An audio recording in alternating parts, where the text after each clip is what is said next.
Assume the crash position. Hold on tight.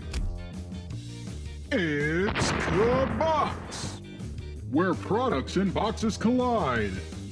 Now to take you inside and open some boxes, it's Ray. All right, so today, for the very first episode of Kabox, we're actually going to open up this Ohzaru Vegeta. Now this is a Banpresto statue. I don't have too many of these. I probably have about 4 or 5.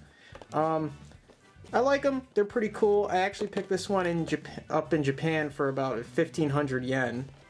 Just about, you know, because the price tag's right in front of my face. I mean, from the box, it looked like a pretty interesting statue. I thought it would look cool on a shelf. Pretty neat. Now, the great part about this video is that I will have a visual documentation of either my extreme excitement after opening this or my extreme disappointment. I'm thinking it's going to be pretty exciting. I'm pretty happy with how it looks so far, you know, it being in a box. Actually, before we get started, I just want to apologize ahead of time for, you know, any jump cuts or focusing issues or camera adjustments that unfortunately these unboxing videos are usually sort of littered with. But as a promise, I'm going to try my best to make the editing as seamless and as of little of a distraction as possible. So now, let's get underway. Jump cut! So on the front, you can see that it's Ohzaru Vegeta. It's pretty cool. It's a lighter blue than the darker blue version. Here are some pictures of him on the side. Neat little logo. Don't know what that says. I'm assuming it just says CreatorXCreator. Just a little blurb on the back about the artists and some other stuff. I tried to Google Translate this. It kind of came up as complete nonsense. If you can read it, congratulations, because I cannot read it. I guess on the side here, you can actually scan that and get a 360 view of the figure, which is pretty cool. Little QR code. I didn't really try it. I saw it and I was like, hey, I'm gonna buy that. There's a picture of him from behind. I'm gonna open up the box. Now this is the first time I've ever opened this. I've had this thing sitting around for like a year and a half after my trip to Japan. Oh my god.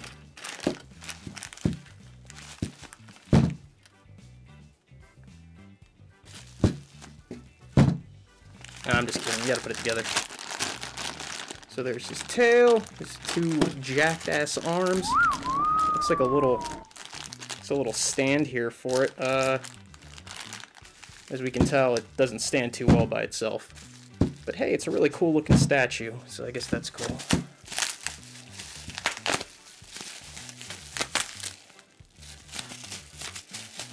Bunch of bubble wrap. Oh, that's pretty cool. Actually, I don't mind the lighter color. Look at that face.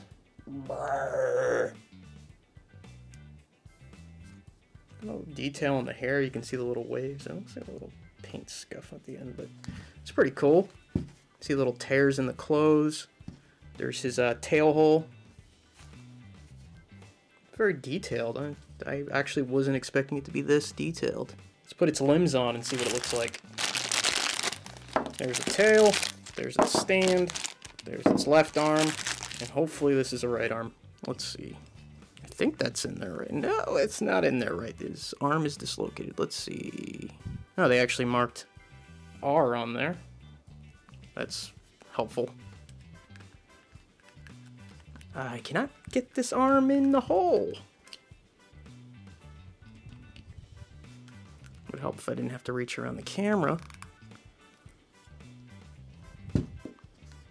That's snug. Let's see. Get that one in there.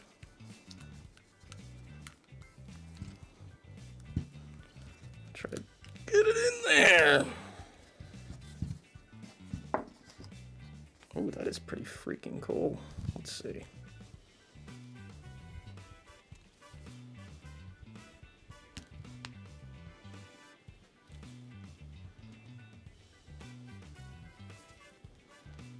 Having some serious issues with this tail. Let's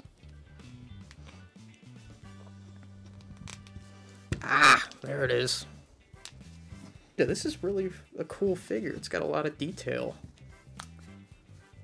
This little Benpresto logo on the side. And it's a Japanese toy made in China. It's a very detailed figure. It's very cool. This will look really awesome on a shelf. He seems to be standing all right all of a sudden. Don't know where the stand goes. Does this go here? This is something Benpresto has been doing for a while. They make these awesome molds, and then it turns out they can't stand very well. So they always come with the very ugly little kickstand piece. I mean, it's not too bad. It's better than it falling over. I have no idea where this goes. I'm assuming it goes there. Oh, it wasn't. It fell down. Holy crap, his arm is gone.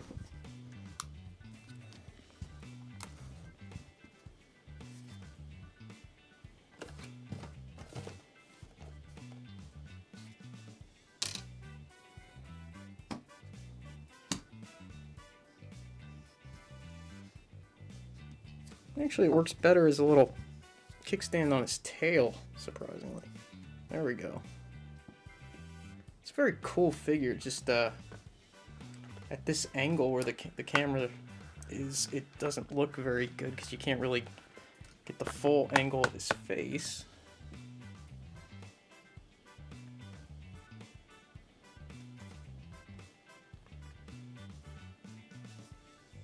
It is a very cool figure.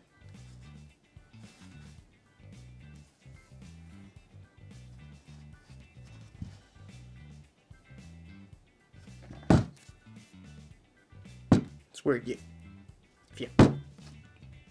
Now it's good. Good stance. But, was this one back? No, that's not falling anymore. Cool. You can see there's the fine details, like the scratch on the chest, the Saiyan armor, scratches on the back, the dents, the divots. What would actually be cool if they did like a black wash on this, it would actually look a lot more detailed. To be honest, I might do that myself. I might black wash this to see how it looks. He fell down again. Crap, I cannot get this arm to stay in. You can see there's like a weird outline of the arm instead of it being like more like a peg. It's like this wide, misshapen shape. It's almost like, it's kind of hard to figure out which way it goes because the shoulder armor kind of goes over it, so you can't tell whether the piece is flush or not. So you gotta kind of eyeball the armpit.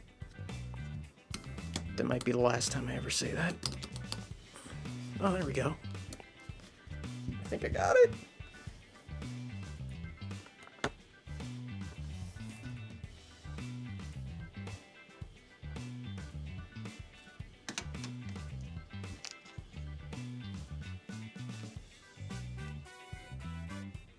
I'm assuming that's where that goes because the wrinkles line up there.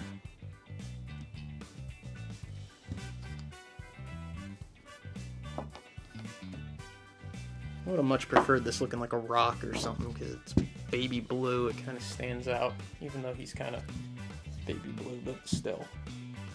15 bucks, I'd say this definitely was worth it. I mean, granted, you probably would have paid $20, $30 in the UFO catcher. I mean, at least I would. I'm not the greatest at it, but I'm determined, and I eventually get them.